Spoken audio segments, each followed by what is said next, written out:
Graça e paz, que bom ter você aqui assistindo esse vídeo, essa primeira aula aí de introdução à teologia, que nós vamos trabalhar aí em uma série de vídeos e eu espero que você possa ter bastante conhecimento agregado aí após o término aí dessas aulas aí, que isso possa impactar positivamente a sua vida e a vida das pessoas que cercam você, na sua comunidade de fé, na sua casa, enfim, né? Então, sem perder muito tempo, né, indo direto ao ponto, eu quero trabalhar primeiramente com você os conceitos sobre teologia. E a primeira questão que vamos trabalhar, é claro, é a composição da palavra, a etimologia da palavra teologia. A teologia vem de theos, que significa Deus, juntamente com logos, que é a expressão racional, ou meio de interpretação racional da fé religiosa. Sendo assim, eu posso entender que teologia é a interpretação racional da fé. Então vamos aqui definir alguns conceitos bem gerais assim sobre teologia. O primeiro conceito que nós vamos definir aqui é que a teologia é inteligível, ou seja, ela pode ser compreendida pela mente humana de maneira ordenada e racional. O segundo ponto seria que teologia requer explicação. E isso, por sua vez, envolve a exegese, que é a análise do texto no original e a sistematização das ideias. E o terceiro e último ponto dos conceitos é que a teologia cristã é bíblica. Logo, a teologia cristã é a descoberta, a sistematização e a apresentação das verdades bíblicas a respeito de Deus. Sendo assim, nós vamos agora pensar nos princípios para podermos estudar teologia, né? O que vem a ser os princípios? Os princípios são as crenças básicas para que se possa desenvolver uma linha de pensamento. De maneira consciente ou inconsciente, todos nós agimos baseados em alguns princípios. Ao afirmar, por exemplo, que Deus não existe, o ateu precisa acreditar nisso daí. Por acreditar nisso, encara o mundo, a humanidade, o futuro de modo completamente diferente de um teísta, por exemplo, que ele crê no caso, né? O agnóstico afirma que não podemos conhecer a Deus, mas precisa crer nisso, pois é a base da sua visão de mundo e de vida. Se é possível conhecer o Deus verdadeiro, então todo esse sistema que o agnóstico fala está caindo por terra, certo? O teísta acredita que existe um Deus, reúne evidências para confirmar e apoiar essa crença e assim por diante. Logo, o princípio é o que faz toda a diferença nessas crenças básicas, é o que faz toda a diferença em nós acreditarmos ou desenvolvermos uma determinada linha de pensamento ou outra linha de pensamento. Sendo assim, os primeiros princípios aí que nós vamos analisar são os princípios interpretativos. Se a nossa fonte é tão importante, então devemos nos preocupar com a maneira como encaramos e como utilizamos. Uma teologia correta baseia-se na exegese correta. Os estudos exegéticos devem ser feitos antes de uma sistematização teológica, assim como os tijolos precisam ser fabricados antes de serem utilizados na construção da casa. Então, o primeiro ponto é a necessidade de interpretação simples e normal.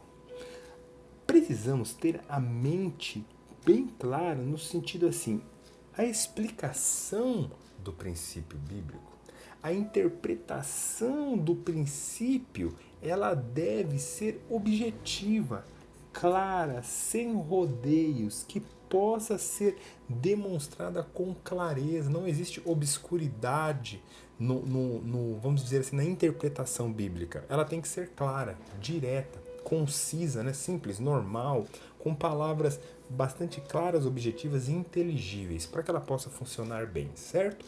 O segundo ponto é a prioridade do Novo Testamento.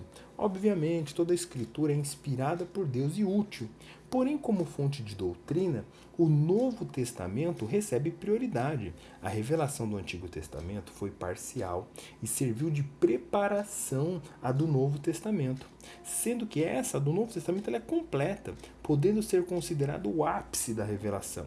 A doutrina da Trindade, por exemplo, ela começa a mostrar ali lampejos no Antigo Testamento, só que ela só é revelada completamente no Novo Testamento. E assim por diante, em N situações. E o último dos pontos que nós vamos examinar aqui, os últimos dos princípios interpretativos, é a legitimidade das Escrituras. Os liberais, os neo-ortodoxos, muitas vezes, criticam os conservadores por usarem somente a Bíblia para embasar suas conclusões. Mas se somos cristãos, se cremos que a Bíblia ela é inspirada por Deus, por que utilizarmos, outra fonte para podermos legitimar, na verdade, ali, a nossa interpretação de vida, de mundo e assim por diante? Temos que usar a Bíblia. Então, tenho que trazer sempre à mente que os princípios interpretativos são a necessidade dele ser simples e normal, a prioridade do Novo Testamento e a legitimidade da Escritura. E aí, pensando em princípios sistemáticos, eu preciso, na verdade, entender a necessidade que eu tenho de ter um sistema. A diferença entre a exegese e a teologia é o sistema utilizado. A exegese analisa o significado dos textos. A teologia correlaciona essas análises. O exegeta, que é quem faz a exegese, luta para apresentar o significado da verdade. O teólogo, por sua vez, o sistema da verdade. O objetivo da teologia, seja ela bíblica ou sistemática, é a organização dos ensinamentos de uma forma ordenada. E o outro ponto, é claro, que é as limitações de um sistema teológico. Em resumo, as limitações de um sistema teológico devem coincidir com as limitações da revelação bíblica.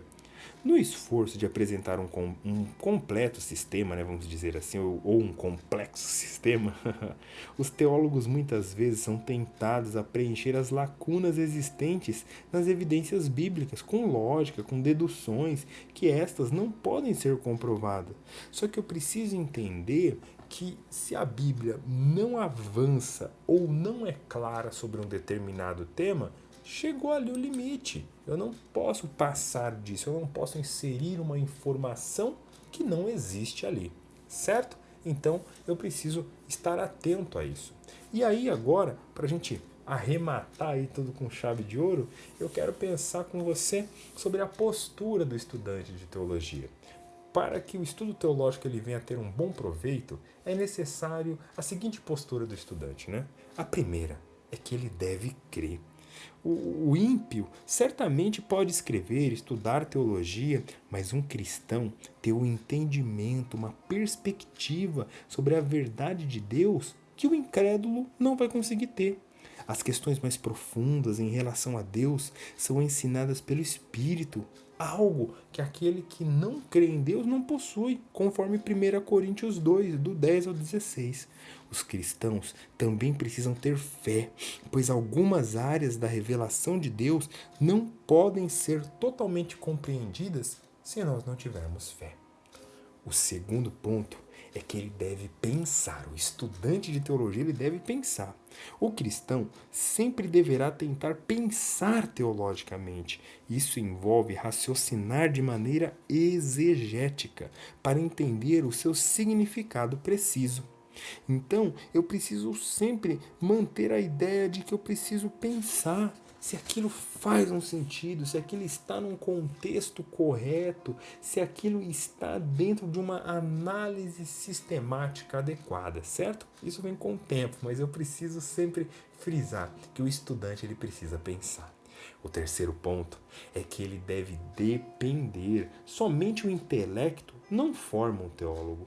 Se acreditarmos na realidade do ministério de ensino do Espírito Santo, então certamente esse deve ser um elemento considerada no estudo da teologia, conforme nos ensina João 16, do 12 ao 15.